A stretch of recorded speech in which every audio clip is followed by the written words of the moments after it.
இதனத்தில் யோஷித்தவுக்கு எதிராக விரைவில் வழக்கு என்பதாக இன்னும் ஒரு செய்தி தரப்படுகிறது.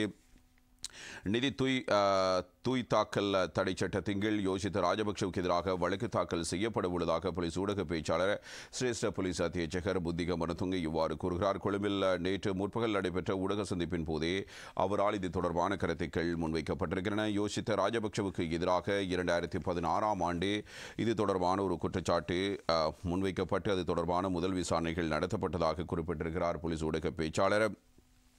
யோஷித்தவின் வங்கிக் கணக்கில் இருந்த 59 மில்லியன் ரூபாய் தொடர்பாகவே இந்த விசாரணை நடத்தப்பட்டதாகவும் கூறியிருக்கிறார்.